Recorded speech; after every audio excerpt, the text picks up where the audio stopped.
Hey everyone, today I'm going to be showing you how to change your idler pulley bearing in your Ford Expedition or F-150. Now this one's on the 5.4 3-valve and they're pretty much all the same.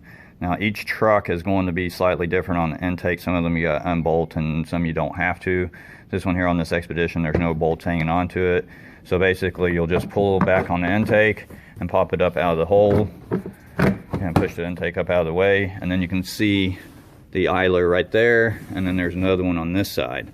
So you'll need to get a 1/2-inch breaker bar like this and put it into the socket of the tensioner down there, and you'll bring it towards the center of the truck. Now when you bring it towards the center of the truck, then you'll pull the belt off from the alternator and let it just rest right below the alternator. Now the reason why you want to change these, or at least check them, is because this little bearing can cost you thousands of dollars if it's misdiagnosed or if someone's just trying to screw you over.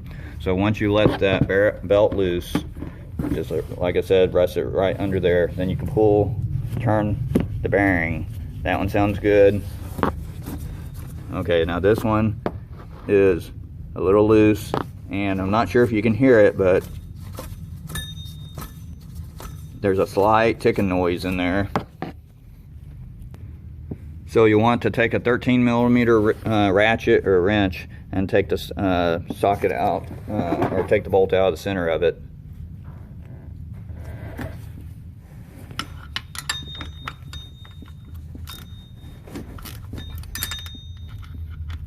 Get that loose there.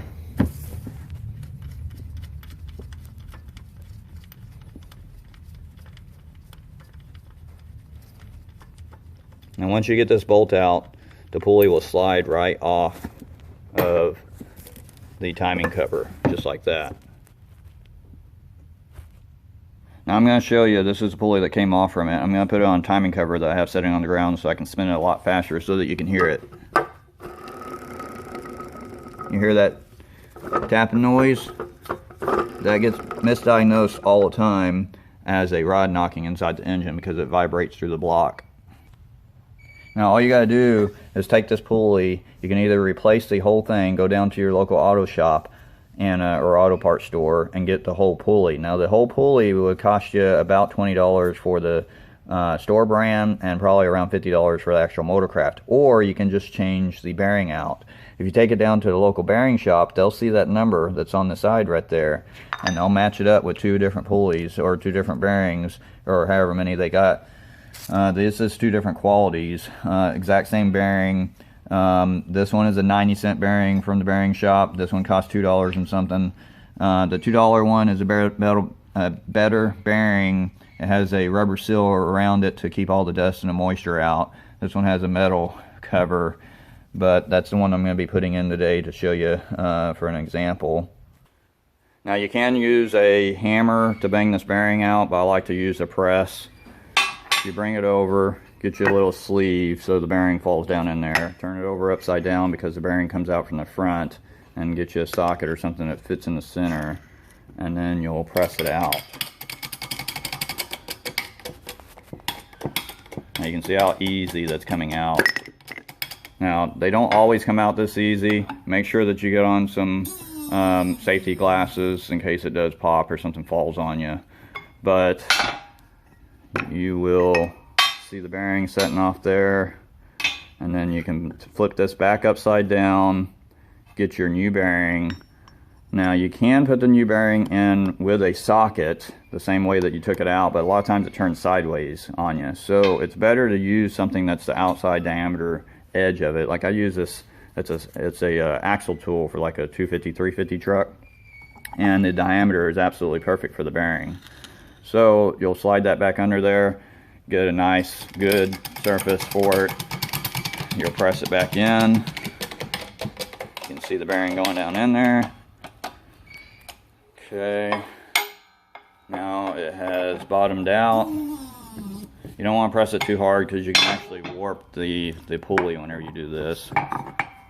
But pull it out, flip it over, and you can see that it's flush with the back side. And now there's no noise, and it's ready to go back on the vehicle. Now to put it back on, you just do opposite of how you took it off. You put it down there on the timing cover. You get your bolt, put your bolt in there, spin it in.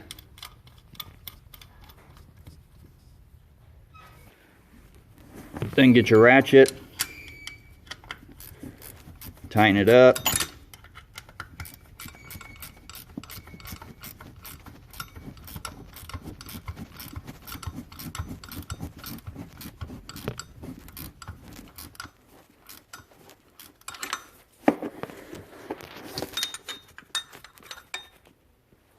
Once you got it tight, then you'll grab your belt where you left it.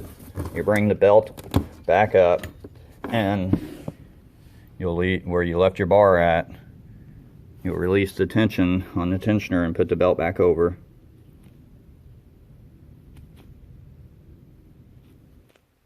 Once your belt's back on, then just bring the intake back down, slide it in the little holders. Put it back in the intake, and there you do. You're done changing that idler pulley bearing. So now instead of it costing you thousands, if that's what your issue is, it costs you 90 cents if you bought the cheap bearing and $2 if you bought the more expensive bearing. If you bought it through the parts store, it's like $8 or $10. Or at the most, the pulley is $50. So you just saved yourself a lot of money if that's all that it is. So anyway, guys, thanks for watching. If you haven't already, please subscribe. I hope it helped you out today, and I'll see you in the next video.